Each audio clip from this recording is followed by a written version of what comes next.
digitais e empreendedorismo, e hoje a gente vai falar sobre direito.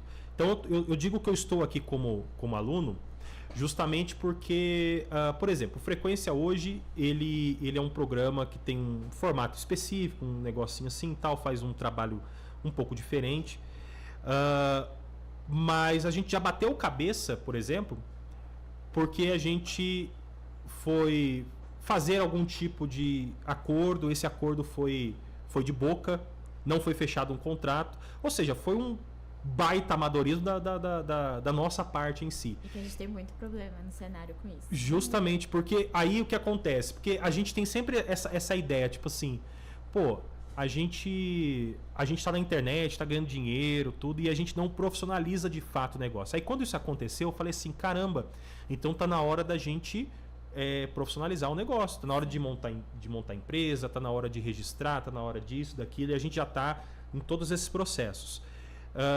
Então ocorre muito isso, por exemplo, o streamer, o podcaster, o camarada, ele faz uma parceria com alguém e fala assim, vamos fechar um negocinho aqui, você me dá isso, em troca eu dou aquilo, e aí depois do nada as coisas começam a mudar, o acordo começa a mudar, e quando vê, ele entra numa situação que talvez ele pode até perder aquilo que ele construiu para aquela pessoa. Isso é possível? Isso é. A grande questão dos contratos com influenciadores digitais, pelo menos no meu ponto de vista, são dois aspectos. Um é o tempo que você autoriza a marca a usar a sua imagem, quando a gente está falando em parceria, em publi, esse tipo de coisa. É o tempo que aquela marca vai poder usar a sua idade. Isso tem que estar previsto em contrato.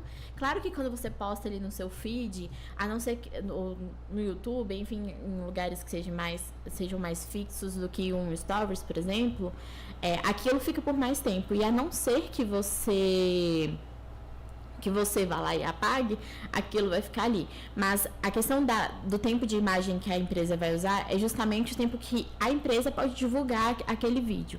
Recentemente, eu prestei uma influencer veio conversar comigo e ela falou assim, nossa, eu divulguei um evento tal, gravei um vídeo para esse evento, no ano passado foi um acordo de boa, que foi para eu receber o ingresso, e eles estão usando novamente o meu vídeo. O que eu posso fazer com isso? Aí eu falei assim, olha, e aí eles já tinham até apagado os vídeos, enfim. Aí eu falei assim, nesse momento não tem muito o que a gente fazer, porque os vídeos já foram apagados, mas nas próximas vezes que você for fazer uma parceria, fecha um contrato. E aí, nesse contrato vai estar lá escrito quanto tempo que aquela empresa pode usar o seu vídeo novamente. Porque quando a gente fala das redes sociais, dos games, muitas das vezes a sua imagem, quem você é o seu produto. Então, se você não protege ele, não estabelece regras para ele, as pessoas vão fazer o que querem com ele. E aí, outro problema muito grande é a questão da exclusividade e não concorrência. O pessoal geralmente coloca esse nome nas cláusulas. Que é, por exemplo, uma empresa de água, que a gente está falando disso mais cedo, chega com vocês e fala assim, olha, a gente quer fazer parceria para vocês, todo podcast receberem uma garrafinha de água da nossa empresa, e aí só precisa estar na mesa com a logo, e a gente vai usar isso para fazer outras publicações, mas é o seguinte, vocês não vão poder, por 5 anos, fazer contrato com nenhuma outra marca de água. Mesmo se a gente fechar o nosso contrato, 5 anos depois que acabar o nosso contrato, vocês não podem fechar com outra marca de água. Imagina como é que fica pro podcast, né? É uma renda a menos. Justamente, porque eu fico pensando assim, pô, o cara fecha um contrato ou a parceria acaba em 1 ano, e a possibilidade de renda do cara durante 4 anos acabou ali. Acabou, porque fica nesse contrato. E eu peguei um contrato recentemente de uma influenciadora digital. Ela trabalha com um jogo específico, não vou citar pra não identificarem ela. Ela trabalha com um jogo específico, e aí esse jogo chegou e falou assim, a gente quer fazer uma parceria com você de divulgação aqui do nosso jogo. E aí no contrato, a princípio, tinha 1 ano de não concorrência e exclusividade. Ela ia ter que passar 1 ano sem poder divulgar, depois que o contrato acabasse, sem poder divulgar outro jogo. Ela perde o emprego dela, ela perde a fonte de renda dela. Porque se acaba aquele contrato com aquele jogo, ou ela continua fazendo propaganda de graça para aquele jogo, ou ela perde o emprego dela, para ela poder continuar produzindo conteúdo. E aí ela chega e aí ela me entregou o contrato, já estava 3 meses. Eu falei, isso aqui é um tempo absurdo.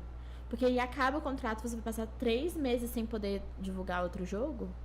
Como é que vai funcionar essa dinâmica pra você? Aí ela falou assim, não, antes era 1 ano. Eu que briguei pra diminuírem. Aí eu falei assim, não, por mim você tira isso daqui.